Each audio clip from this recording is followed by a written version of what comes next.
정부가 최저임금 시급 산정 방식에서 노사 약정에 따른 유급휴일은 제외하기로 했습니다. 정부는 또 높은 연봉에도 기본급이 낮아서 최저임금을 위반하게 되는 일부 기업에 대해선 임금 체계를 개편할 시정기간도 부여하기로 했습니다. 정부의 최저임금 수정안에 대해 재계는 이례적으로 강력하게 반발했습니다.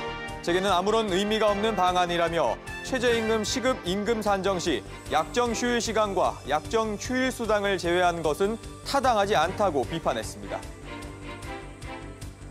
민간합동조사단의 조사 결과 BMW가 이미 3년 전부터 엔진 결함과 화재 가능성을 알고 있었고 결함을 의도적으로 은폐할 만한 증거도 확보된 것으로 드러났습니다. 국토부는 BMW를 검찰에 고발하고 과징금 112억 원을 부과하기로 했습니다. 금융당국이 통신료를 납부하지 못하는 사람들에 대해서도 채무조정 대상에 포함시키는 방안을 추진합니다. 관련 부처 협의를 거쳐 이르면 내년 상반기 안으로 구체적인 안이 제시될 것으로 보입니다.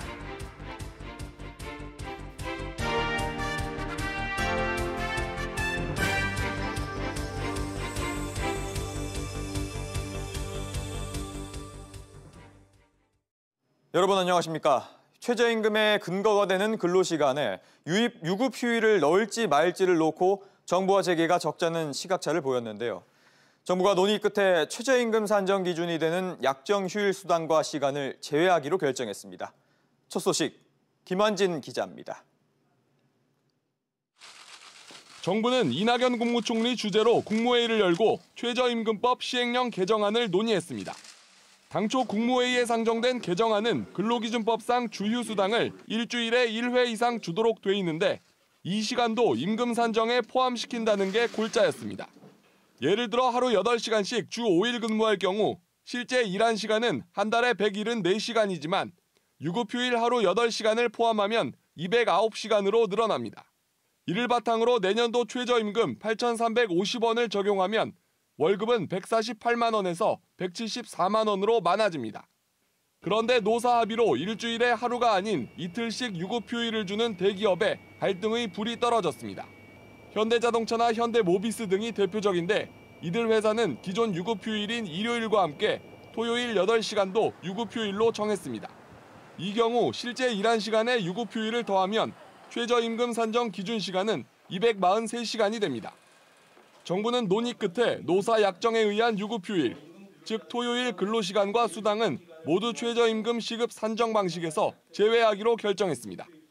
약정휴일 수당과 시간을 소정근로의 대가와 시간으로 인정하지 않은 금년 10월 판시된 대법원 판례를 추가 반영하여 약정휴일에 대하여는 최저임금 시급 산정 방식에서 모두 제외하는 것으로. 아울러 정부는 현대모비스처럼 높은 연봉에도 기본급이 낮아서 최저임금을 위반하게 되는 일부 기업이 임금 체계를 개편할 시정기간도 부여하기로 했습니다. SBS CNBC 김한진입니다. 네, 정부는 최저임금 개정안과 관련해 시행령의 최저임금 기준 시간을 35시간만 늘어난 209시간으로 수정하기로 했습니다. 이 과정에서 최저임금 산정을 놓고 분모와 분자 변화에 민감한 모습을 보였는데요. 고용부가 왜 경영계의 반발 속에 최저임금 산정식을 바꾸려고 했는지 류정훈 기자가 보도합니다. 시간당 최저임금은 분자인 근로자가 받는 총임금을 분모인 총 일한 시간으로 나눠 계산합니다. 기업 입장에선 분자인 총임금에 포함되는 항목이 커지면 똑같은 임금을 주고도 시급을 더 많이 주는 셈이어서 분자 확대가 유리합니다. 반면 분모가 확대되는 것은 달갑지 않습니다. 이번에 논란이 되는 것은 분모 부분인데 주휴수당과 이와 관련한 임금 지급 기준 시간이 핵심입니다. 주휴수당은 우리나라와 멕시코, 터키, 스페인 등 8개국에만 있는 제도인데 쉬고도 돈을 받는다는 점에서 근로자에게 유리합니다. 하루 8시간씩 주 5일을 일해야 하는 근로자가 결근 없이 일하면 주말 하루는 유급휴가를 줍니다. 여기서 주목할 부분이 근로자의 업무 시간입니다. 실제 일한 시간은 40시간인데 임금 지급 기준 시간은 48시간입니다. 사업자가 일한 것으로 치고 돈을 주는 시간인데 40시간을 기준으로 하면 월 근로시간은 174시간, 반면 48시간을 기준으로 하면 209시간이 됩니다. 이에 따라 최저임금도 확 달라집니다. 내년도 최저임금 8,350원을 적용할 때 근로시간이 174시간이면 월급이 148만 원인데 209시간으로 적용하면 174만 원으로 17%가 늘어납니다. 이런 가운데 고용부가 기본급의 각종 수당이 늘어났다는 점을 이유로 근로시간을 사업자가 일한 것으로 치고 돈을 주는 시간까지 아예 명문화하겠다고 개정안을 내놨습니다. 경영계가 반발했고 특히 노사합의라는 이유로 토요일을 유급휴일로 정하는 대기업으로선 더욱 발등에 불이 됐습니다. 결국 정부는 한 발 물러나 근로시간은 실제 일하는 시간과 법정휴일 시간인 209시간으로 하겠다고 밝힌 것입니다. SBS CNBC 류정은입니다. 네, 경영계 반발에 고용노동부가 고심 끝에 내놓은 절충안은 약정휴일을 최저임금 계산에서 빼겠다는 것이죠. 그런데 결과적으로 더 큰 반발만 불러온 모양새입니다. 정부의 절충안이 논란일 수밖에 없는 이유 취재 기자와 짚어보겠습니다. 손석우 기자 나와 있습니다. 송 기자. 네. 이 고용노동부가 이런 우려, 논란 예상하지 못했던 건 아닐 텐데 왜 약정휴일을 뺀 절충안 내놓은 거죠? 정부가 지난 6월에 이제 최저임금법을 개정을 했었는데 당시 개정을 하면서 상여금이라든지 복리수행비처럼 기업이 일종의 이 보너스처럼 지급하는 수당을 논란 끝에 일부 이 최저임금 산입 범위에 포함시키도록 했죠. 예. 당장 이제 다음 달부터 적용이 되는데 개정 취지는 명확합니다. 상여금이나 복리후생 성격의 수당을 기본 급여에 포함시키도록 해서 노동자들이 받는 실질 임금이 늘어날 수 있도록 틀을 넓히겠다라는 겁니다.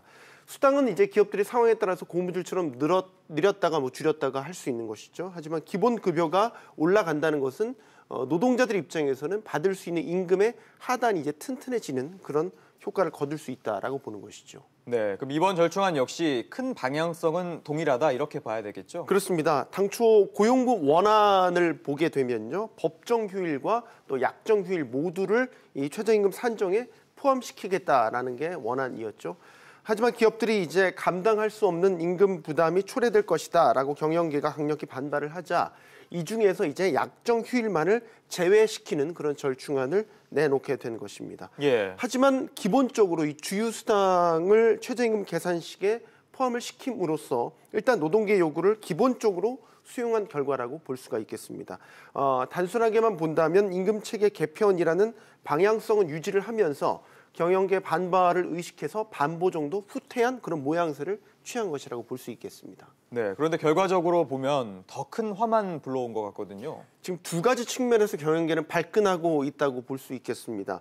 일단은 시간당 임금을 산정할 때요, 법정휴일, 즉 주휴시간을 근로시간에 포함을 시켜야 되면서 향후 일어날 수 있는 임금 인상 부담에 대한 반발을 하고 있는 셈입니다. 예. 또 한 가지는 대법원에서는 이 근로시간을 산정할 때 이 주휴시간을 포함시키지 말라라고 판결을 내렸습니다. 하지만 고용노동부는 이번에도 관행이었다는 이유로 시행령만을 바꾸는 것으로 바뀐 제도를 적용했다라는 불만을 제기하고 있습니다. 일종의 이 편법 꼼수 논란이 제기되는 근거가 바로 여기에 있는 것입니다. 네, 송 기자, 거기에다가 이번 개정이 중소기업이나 영세 업체들에게서는 좀 치명타가 될 수 있다, 이런 얘기도 나온다면서요? 네, 고용노동부는 일단 이번 시행령 개정으로 당장 기업들이 임금 부담이 올라가는 것은 아니다라고 해명을 하고 있습니다. 그렇게 보는 이유가 수당처럼 지급하는 앞서 말씀드렸던 상여금이라든지 복지 비용을 기본 급여에 포함시키는 시기로 임금 체계를 개편을 하면은 전체 임금이 올라가는 것 없기 때문에 문제가 없다라는 설명이죠. 하지만 대기업은 이론적으로 본다면 이렇게 임금 체계 개편을 하면 문제가 없을 수는 있지만 상여금이나 복지 수당이 상대적으로 적거나 또 아예 없는 중소기업이나 영세업체들은 이번 주요 근로일수 포함이 실질적인 인건비 인상 요인이 될 수 있다라는 지적이 나오고 있습니다. 예. 아울러서 이 대기업에게도 임금 체계 개편을 위한 노사 협상이 원만 안에 이 계도 기간 안에 이루어질 것이라는 보장을 할 수 없다라는 얘기도 나오고 있는데요. 이에 대한 전문가 의견 들어보겠습니다. 예. 체계를 바꾸려면은 결국 노조가 있는 사업장은 노조의 동의를 얻어야 된다라는 현실적인 난관이 있습니다. 그러한 난관을 극복하기가 쉽지 않은 것이 또 기업의 현실적인 문제이고요. 네, 결국 6개월의 계도 기간 안에 이런 제반 문제들을 해결을 해서 최저임금 개편을 한다는 정부의 발상이 어떻게 보면 다소 좀 성급하고 무책임하다라는 지적도 나오고 있습니다. 네, 알겠습니다. 송 기자 이야기 잘 들었습니다. 네, 정부가 올해 말로 끝나는 근로시간 단축 계도 기간을 일부 사업장에 한해서만 연장하기로 했습니다. 이에 따라 내년 1월 1일부터는 300인 이상 사업장 상당수는 주 52시간제 유예 기간이 끝나게 됩니다. 윤성훈 기자입니다. 서울 시내 한 건설 현장입니다. 건설업계는 근로시간 단축에 따라 어려움을 겪고 있는데 이번에 계도 기간이 연장되면서 사업 진행이 보다 수월할 전망입니다. 환영할 만한 일이고요. 현재 하고 있던 사람들의 입장에서는 기간이 연장된 게 아주 좋은 발표라고 생각합니다. 정부가 일부 기업에 한해 근로시간 단축과 관련한 계도 기간을 연장해주기로 했습니다. 탄력근무제 조정 방안에 대한 경사노위의 논의가 매듭지어지지 않은 단계에서 계도 기간만 끝나면 현장은 매우 혼란스러울 것입니다. 합리적 조정이 불가피해졌습니다. 노동부 조사 결과 300인 이상 사업장 가운데 노동시간이 주 52시간 이내인 기업은 지난 3월만 해도 58.9%에 머물렀으나 10월 말에는 87.7%로 늘어났습니다. 이런 가운데 노동시간 단축에 어려움을 겪는 사업장은 12.3%에 불과한 것으로 나타나 노동시간 단축 계도기간 추가 연장도 대체로 이들 사업장에 한해 이뤄질 것으로 보입니다. 특히 철강, 화학, 건설 등 대정비, 보수 등의 통상 3개월 이상 집중근로제가 필요한 업종을 중심으로 계도기간 연장이 이뤄질 예정입니다. 이들 업종들은 탄력적 근로 확대 관련 법안이 마련될 때까지 처벌이 유예될 가능성이 큽니다. 하지만 노동계는 주 52시간제 계도기간을 늘리는 것에 대해 크게 반발하고 있습니다. 계도기간을 더 두겠다고 하는 것은 노동시간 단축에 대한 정부의 의지가 없을 뿐만 아니라 정부의 노동정책이 후퇴하고 있다는 방증이 되겠습니다. 한편 탄력근로제 확대와 관련해 노동시간개선위원회는 내년 1월까지 논의 결과를 도출하고 정부는 이를 반영해 2월 법 개정을 완료키로 했습니다. SBS CNBC 윤성훈입니다. 정부와 민간합동조사단이 BMW 화재 사고에 대한 최종 조사 결과를 발표했습니다. 조사단은 BMW가 결함을 알면서도 이를 숨기고 축소하려 했고 이 과정에서 리콜도 늦어졌다고 판단했습니다. 강산 기자가 보도합니다. BMW가 이미 3년 전 엔진 결함과 화재 가능성을 알고 있었다는 것이 민관 합동조사단의 결론입니다. 조사단에 따르면 BMW는 이미 2015년 10월 배기가스 재순환 장치 EGR의 쿨러 균열 문제 해결을 위한 별도의 팀을 구성했고 이듬해 11월에는 또 다른 팀을 만들어 구체적인 대응책 마련에 착수했던 겁니다. 지난해 7월 BMW 내부 보고서에선 문제가 된 흡기 다기관에 구멍이 뚫리는 문제가 언급된 사실도 확인됐습니다. 앞서 올해 7월에서야 EGR 결함으로 화재 가능성이 있다는 사실을 알았다는 BMW의 설명이 거짓이었다는 얘기입니다. 결함 은폐 축소, 늑장 리콜에 대해서는 BMW를 즉시 고발 조치하고 과징금 112억 원을 부과할 예정입니다. 화재 원인으로는 설계 결함을 지목했습니다. 조사단은 배기가스 온도를 내려주는 쿨러의 냉각수가 끓는 보일링 현상을 확인했습니다. 이 현상이 계속되면 쿨러에 균열이 생길 가능성이 커지고 여기서 새어나온 냉각수와 엔진 오일이 섞여 침전물이 발생해 화재로 이어진다고 밝혔습니다. 또 BMW 측 주장과는 달리 바이패스 밸브가 아닌 일반 밸브 열림 현상이 직접적인 화재 원인인 것으로 드러났습니다. 국토부는 이미 리콜이 결정된 17만 대의 리콜 차량에 대해 흡기 다기관도 교체해주는 추가 리콜을 요구했습니다. BMW는 즉각 화재는 설계 결함 때문이 아니라고 반박했습니다. 결함 은폐 및 늑장 리콜 역시 원인이 확인된 시점에 지체 없이 조치를 취했다고 주장했습니다. SBS CNBC 강산입니다. 네, 이 내용은 취재 기자와 좀 더 자세히 짚어보겠습니다. 황인표 기자가 나와 있습니다. 황 기자. 네. 이번 조사에서 설계 결함이라는 결과가 나왔는데 얼마나 심각한 거죠? 일단 그 불이 난 BMW 차량의 경우에요. 그 매연 물질을 줄이기 위해서 이 배기가스 중에 일부를 다시 엔진으로 순환을 시키는데 이런 장치를 EGR 즉 배기가스 재순환 장치라고 이제 부릅니다. 예. 배기가스는 순환되면서 섭씨 500도 이상까지 뜨거워지면서 냉각 쿨러를 거치게 되는데 이 냉각 쿨러 보신 것처럼 이제 부글부글 끓었죠. 이러면서 이 틈이 생겨서 이 사이로 냉각수가 샜던 겁니다. 이 시험 조사에서도 흘러나온 냉각수가 엔진 오일과 섞이면서 침전물이 있는 게 확인됐는데 차가 고속으로 달리면서 이렇게 불티가 생기고요. 이 불티가 침전물에 옮겨 붙으면서 보시는 것처럼 엔진룸에서 화재가 발생했다는 게 이 조사단의 결과입니다. 결론적으로 EGR 쿨러의 설계가 잘못됐다 이런 판단이 오늘 나온 겁니다. 네, 그렇다면 앞서 BMW와의 좀 다른 의견 어떤 거죠? 일단 뭐 BMW 조사단 모두 그 냉각수 누수와 여기서 생긴 침전물 그리고 여기에 불이 붙는다는 건 둘 다 공통으로 인정을 한 사실입니다. 예. 그런데 BMW 측은 그 EGR 안에 바이패스라는 밸브가 있는데 이 밸브에 문제가 있다. 그런데 조사단은 이 밸브가 아니라 일반 밸브에 문제가 있는 것이다. 이렇게 양측이 좀 다른 입장인데요. 이 바이패스 밸브 같은 경우는 배기가스가 이 냉각기를 거치지 않고 지나가게 해주는데 그런 역할을 하는데 이 조사단 관계자는 오늘 조사 결과 발표에서 이 밸브는 이번 사건과 아무런 상관이 없는 것이라며 EGR 일반 밸브가 열리면서 500도씨 이상의 고온가스가 유입돼서 불티가 발생한 것이라고 밝혔습니다. 네, 그런데 여기 또 의문이 드는 게 문제가 된 EGR을 교체를 하게 되면 더 이상 화재 발생하지 않는 건가요?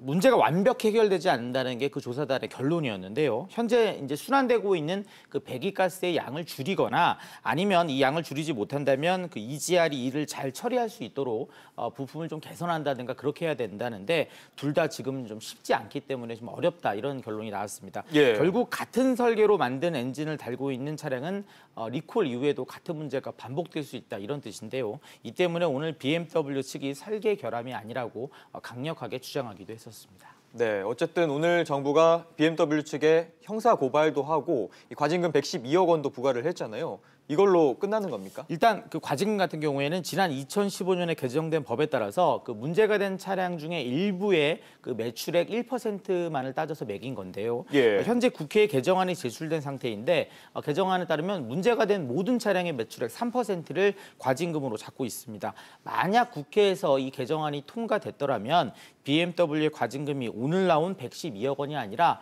2,600억 원까지 올라갔을 것이라는 게 이 조사단의 말이었습니다. 예. 이 과징금 말고도 국토부가 말씀하신 것처럼 형사 고발을 따로 했으니까 이 부분은 앞으로 검찰이 이제 조사를 해서 밝혀내야 될 부분이고요. 이외 BMW, 차주 등이 다수의 손해배상 소송도 해놓은 상태입니다. 이 BMW 측은 행정소송을 진행할지에 대해선 확정되지 않았지만 대응책을 지금 준비 중에 있다 이런 입장을 내놨는데요. BMW 사태 이제 법정으로 옮겨가게 될 텐데 이제 첫 단계를 마쳤다고 보면 되실 것 같습니다. 네, 알겠습니다. 황 기자 이야기 잘 들었습니다. 네, 다음 소식입니다. 정부가 체납된 통신 요금도 채무조정 대상에 포함하겠다고 밝혔죠. 통신 요금에 밀려서 신용등급이 깎이거나 신용불량자가 되는 사례가 적지 않기 때문입니다. 엄하은 기자가 현장 취재했습니다. 채무조정을 받기 위해 신용회복위원회를 찾은 이모 씨. 다중채무자지만 생활에 가장 영향을 미치는 것은 통신요금 체납입니다. 3, 4개월인데 한 20만 원 연체됐죠. 전화도 다 안 되고 어려웠어요. 전화 통화가 안 되니까 뭐 어디서 일 들어가도 그런 것도 안 분할로 한 달에 몇만 원씩 내면은 3개월치를 다 나서 갚아야지만 되죠. 통신요금 관련한 채무는 크게 단말기 할부금과 통신요금으로 나눠집니다. 단말기 할부금의 경우 채무조정 대상으로 원리금 감면이나 상환을 연기할 수 있지만 통신요금 채무는 조정이 불가능합니다. 금융기관들끼리 채무를 같은 채무자에 대해서는 같은 수준으로 경감을 한다라는 일종의 협약에 의해서 운영을 하는 제도이거든요. 근데 이제 통신채무 같은 경우에는 통신사가 가지고 있는 채권이잖아요. 그래서 원천적으로 그 신복이라는 제도에 이제 가입이 안 돼 있었던 상황인 거고. 그러나 현장에선 통신요금에 대한 채무조정 요구가 끊이지 않습니다. 채무 상담을 하다 보면 대부분의 이제 신용회복위원회 방문하시는 분들이 아무래도 생계가 어려우신 분들이다 보니까 통신 연체가 있으신 분들이 많으세요. 이에 정부는 통신요금을 채무조정 대상에 포함시키는 것을 검토 중입니다. 금융채무 때문에 고생하시는 분들이 대부분 통신채무 연체도 가지고 있기 때문에 신복이라는 제도에서 이제 한꺼번에 조정할 수 있도록 이제 만든다는 얘기고, 문제는 뭐냐면은 통신사가 실제 가입을 하느냐 여부가 이제 문제가 되는 거거든요. 의사까지 저희가 확인한 건 아니고 이번 계기로 해서 다시 협의를 하겠다라는 얘기예요. 금융위는 해당 주무부처인 과학기술정보통신부와 협의를 거쳐 내년 상반기 중 구체적인 방안을 마련할 계획입니다. SBS CNBC 엄하은입니다. 네, 서울 시민들이 청년 실업과 고용 문제를 내년 최대 경제 이슈로 꼽은 것으로 나타났습니다. 고용과 부동산, 자영업 등 주요 현안에 대한 내년치 전망도 물어봤는데요. 개선되지 않을 것이라는 답변이 많았습니다. 박규준 기자입니다. 서울 시민 10명 중 3명은 청년 실업과 고용 문제가 내년 최대 경제 화두가 될 거라고 내다봤습니다. 부동산 경기를 그 다음으로 꼽았고 최저임금 인상, 생활물가 상승, 자영업자 등 소상공인 문제가 뒤를 이었습니다.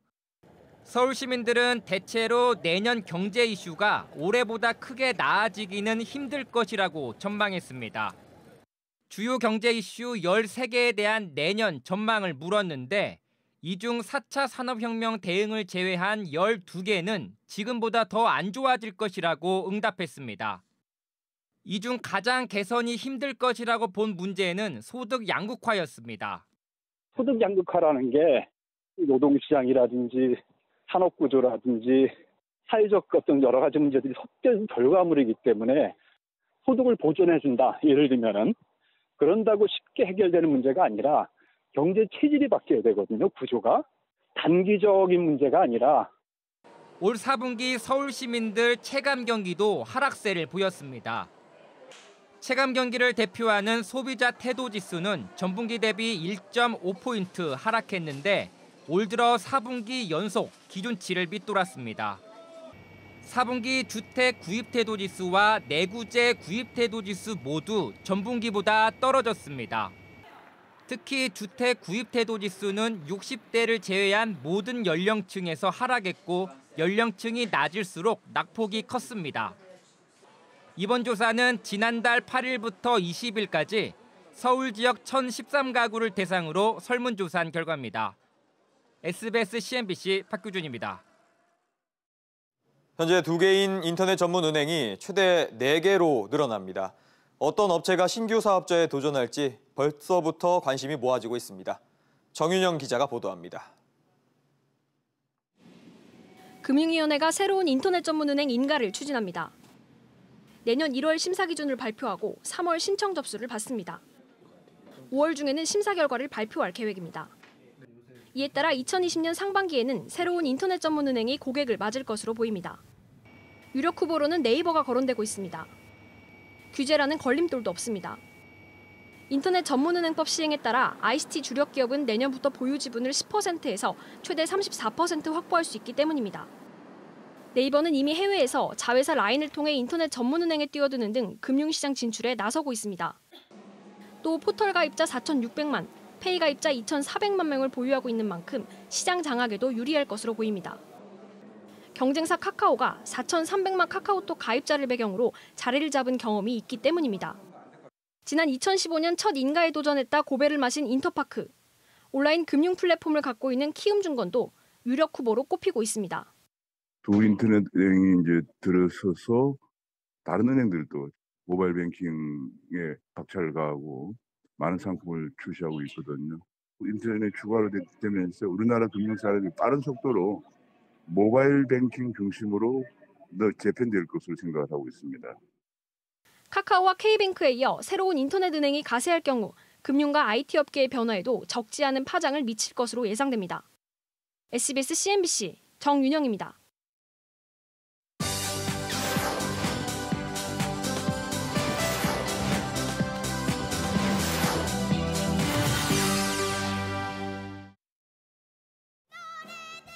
고아 소녀 애니는 억만장자 워벅스와 동화 같은 크리스마스를 보내기로 합니다.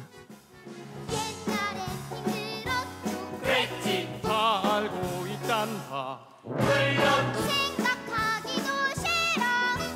이젠 절대 아냐. 크리스마스 시즌을 배경으로 희망을 잃지 않는 유쾌한 고아소녀 이야기를 담은 뮤지컬 애니가 7년 만에 국내 무대에 다시 올랐습니다. 40년 넘게 전 세계 관객들에게 사랑받아온 가족 뮤지컬입니다. 보육원을 탈출한 애니와 유기견 샌디의 따뜻한 이야기가 아이뿐 아니라 어른들에게까지 가슴 뭉클한 감동을 선사합니다. 애니를 괴롭히는 보육원 원장 해니건 역할은 배우 변정수 씨가 맡고 모델견 출신의 골든 리트리버 달봉이가 무대에 등장해 보는 재미를 더합니다.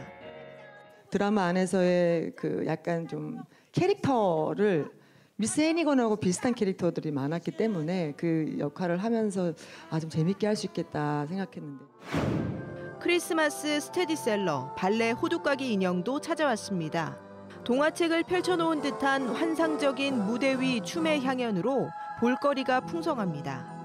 눈 내리는 요정나라를 연상시키는 눈송이 왈츠 군무, 극중 마술사인 드로셀마이어의 깜짝 마술 이벤트, 호두까기 인형과 생쥐들의 실감나는 전투 장면은 아이들에게는 환상을, 어른들에게는 동심을 선사합니다. 동화 백설공주를 난쟁이 시점에서 새롭게 각색한 창작 연극도 연말까지 관객들과 만납니다. 말을 못하는 난쟁이 반다리의 백설공주를 향한 순수한 사랑 이야기를 탄탄하게 엮은 작품으로 지난 17년 동안 꾸준히 사랑받아 왔습니다. 원작의 7난쟁이가 연극에서는 6난쟁이로 독사과 대신 독장미가 등장해 원작과는 또 다른 재미를 줍니다. SBS CNBC 윤선영입니다.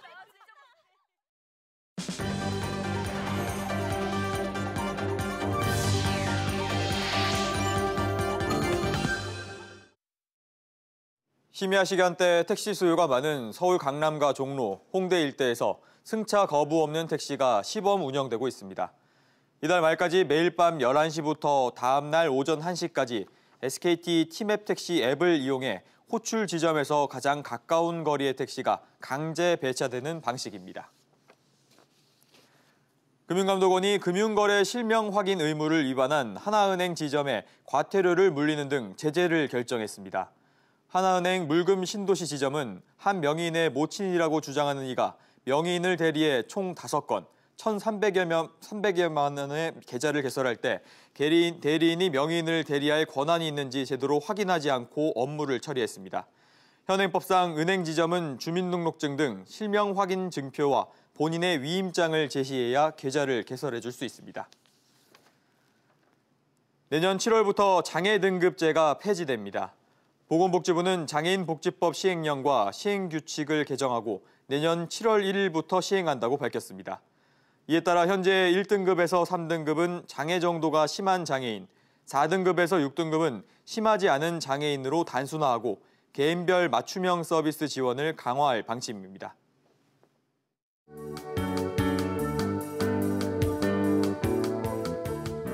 안녕하세요. K웨더 라이프스타일 예보 김단비입니다.